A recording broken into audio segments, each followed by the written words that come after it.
यही वो बड़ा सवाल है जिसको लेकर विपक्ष की तरफ से सरकार की घेराबंदी की जा रही है। और नहीं भूलना चाहिए कि इसी जंगल राज का विरोध करके ही चुनाव दर चुनाव नीतीश कुमार और एनडीए की सरकार बिहार में सत्ता पाती रही है। जंगल राज के आरोप लालू प्रसाद यादव और आरजेडी पर लगाकर ही नीतीश ने सुशासन बाबू का तमगा हासिल किया, प्रदेश की कानून व्यवस्था में सुधार करके। लेकिन अब की बार एन चुनाव से पहले ये एक के बाद एक कानून व्यवस्था को चुनौती देने वाली जो वारदात हो रही है, यकीनन ये सुशासन बाबू की छवि को ठेस और सबसे बड़ी जो यूएसपी है शशांक, एनडीए राज की, नीतीश राज की सुशासन, उस पर सवालिया निशान है।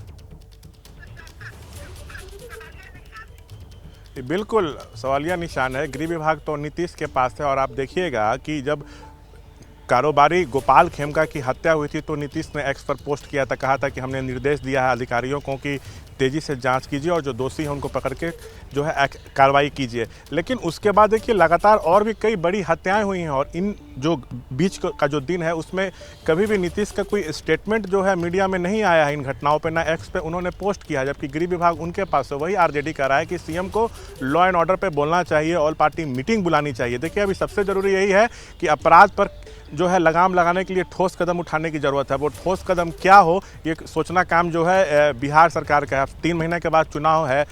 कहा जाता है जेडीयू के तरफ से, एनडीए के तरफ से कि क्राइम और करप्शन से नीतीश जो हैं समझौता नहीं कर सकते हैं, जीरो टॉलरेंस की नीति है। लेकिन आप देखिए अपराधियों का जो मनोबल है वो बढ़ा हुआ है, वो बिल्कुल बेखौफ हैं, पुलिस का डर नहीं है, अस्पताल में घुसकर जो है वो हत्या कर दे रहे हैं। और किस तरह से वो एकदम बेफिक्र होके जा रहे हैं, निडर होके जा रहे हैं। आप देखिए एकदम फिल्मी स्टाइल में जो है वो हत्या की गई है और मुश्किल से 1 मिनट लगा होगा। अंदर गए, दनादन फायरिंग की और बाहर आके जो है आराम से मोटरसाइकिल पर सवार होकर बेली रोड की तरफ बढ़ गए। आखिर बेली रोड की तरफ गए भी तो वहाँ पे जो जानकारी मिल रही है कि उसी से सीधा बढ़े हैं तो उधर सीएम आवास है, मंत्रियों का घर है, वो लुटियन पटना है। तो आखिर कहाँ गायब हो गए? ये काम खोजना पुलिस का है, लेकिन पुलिस के हाथ अब तक खाली है। सोर्सेज से एक जानकारी मिल रही है कि अस्पताल में घटना हुई है तो जिम्मेदारी अस्पताल प्रशासन की भी बनती है। आपने कैसे बिना जांच के किसी को जो है आप अंदर जाने दिया? यहाँ अस्पताल प्रशासन भी सवालों के घेरे में है। तो 10 जो गार्ड हैं जो रात से लेकर मॉर्निंग शिफ्ट में थे उनको जो है हिरासत में लिया गया है, उनसे जो है पूछताछ की जा रही है। लेकिन ये जो लोग नजर आ रहे हैं सीसीटीवी फुटेज में, पुलिस इस तरीके के जो बड़े अस्पताल होते हैं उसमें सुरक्षा के मद्देनजर जो गेट होता है, एंट्री गेट, वहीं पर मेटल डिटेक्टर से आपको पास मतलब गुजरना होता है, आपको पास होना होता है। तो क्या यहाँ इस अस्पताल में इस तरीके के सुरक्षा के इंतजाम नहीं है? क्योंकि आप देखिए ना, हथियार 1 नहीं, 2 नहीं, 5 लोग और पांचों के पास अपने अपने हथियार। और ये तो वो हथियार हैं जो बाकायदा इनके हाथ में नजर आए हैं। पता नहीं इनके पास और भी हथियार होंगे या नहीं होंगे। शशांक, नहीं बिल्कुल देखिए सवाल यही उठ रहा है कि जो सुबह में अस्पताल के गार्ड थे उन लोगों ने बिना जांच के कैसे इन लोगों को अंदर जाने दिया, ये एक बड़ा सवाल है। तो अब शक के दायरे में तो वो लोग भी हैं। तो पुलिस की टीम जो है उनको हिरासत में ली है, एसटीएफ जांच कर रही है। उसके अलावा जो है और भी एसआईटी का भी जो है वो एसपी सिटी सेंट्रल के नेतृत्व में गठन किया गया, वो भी जाँच कर रही हैं। और इसमें अब आगे चल के क्या कुछ निकलता है ये देखना होगा। वैसे कहा तो जा रहा है कि ये भी गैंगस्टर था, चंदन मिश्रा, गैंग वार में हो सकता है उसकी हत्या की गई हो। लेकिन अन्य पहलुओं पर भी जो है पुलिस की टीम जो है वो जांच कर रही है। लेकिन अब तक जो है पुलिस के हाथ खाली हैं। और ये देखिए घटना तब हुई है जब बिहार में हत्याओं का जो दौर है वो जारी है। तो अब किन लोगों ने घटना को अंजाम दिया और कारण क्या था, ये एक बड़ा सवाल है। पुलिस क्या कुछ इस पर कहती है उस पर हमारी नज़र जो है वो टिकी हुई है। अच्छा, ये भी महत्वपूर्ण हो जाता है शशांक कि करीब 5 घंटे होने को आ रहे हैं इस वारदात को, सीसीटीवी सामने हैं, सबके चेहरे नजर आ रहे हैं और बावजूद इसके पुलिस अभी तक इनमें से किसी की क्या शिनाख्त तक नहीं कर पाई है। मतलब ये 5 लोग, हथियार जिनके पास है, दनदनाते हुए जिस अंदाज में आए और इस हत्या को अंजाम दिया, उससे ऐसा भी नहीं लग रहा कि ये नौसिखी हैं। मतलब ये तो मंझे हुए अपराधी यहाँ पर नजर आ रहे हैं। ऐसे में कोई रिकॉर्ड, इनका क्रिमिनल रिकॉर्ड, ये हिस्ट्री शीटर होंगे, इस तरीके की कोई जानकारी नहीं है बिहार पुलिस के पास। शशांक, नहीं अभी देखिए अभी इसके बारे में पुलिस के तरफ से जो है कोई जानकारी साझा नहीं की गई है। लेकिन एक हमें जो जानकारी ये मिली है कि इसमें से 1-2 की पहचान हो गई है, लेकिन जो अन्य 3 हैं उनकी पहचान अभी हो नहीं पाई है। इन्वेस्टिगेशन जारी है, हो सकता है शाम तक जो है पुलिस को इस मामले में बड़ी सफलता मिले। 5 में से 1-2 की पहचान हो गई है, लेकिन जो अन्य 3 हैं उनकी पहचान हो नहीं पाई है। तो अब पुलिस की टीम लगी हुई है, किसी गैंग का नाम सामने आ रहा है क्या शशांक? देखिए, विरोधी गैंग पे शक है। ये खुद ही जो है दुर्दांत अपराधी था जो चंदन मिश्रा है, तो शक तो विरोधी गैंग पे है, लेकिन अभी किसी का नाम जो है लेना ठीक नहीं रहेगा। इन्वेस्टिगेशन जारी है और लगता है कि देर शाम तक जो है पुलिस कुछ जरूर इस मामले में खुलासा कर सकती है।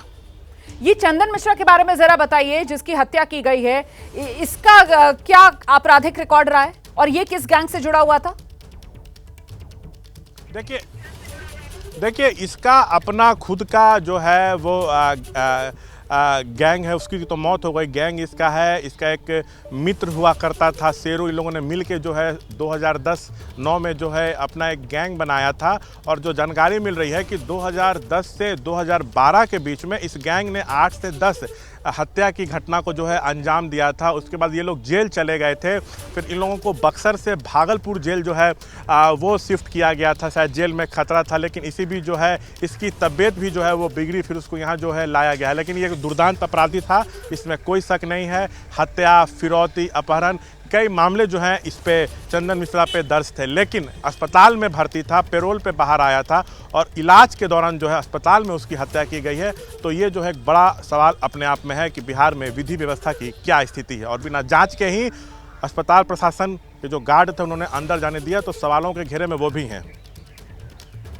बिल्कुल, सवालों के घेरे में तो अभी बहुत से लोग यहाँ पर खड़े नजर आ रहे हैं, और सबसे महत्वपूर्ण तो सवालों के घेरे में खुद बिहार की कानून व्यवस्था ही है। और बिहार की कानून व्यवस्था के जो सिरमौर एक तरीके से हैं, जिन पर सबसे बड़ी जिम्मेदारी है, बिहार के गृहमंत्री की भूमिका भी जो निभा रहे हैं, जिन पर जवाबदेही और जिम्मेदारी सबसे ज्यादा है, वो तो यकीनन शशांक मुख्यमंत्री नीतीश कुमार ही हैं इस वक्त जो सबसे ज्यादा सवालों के घेरे में हैं।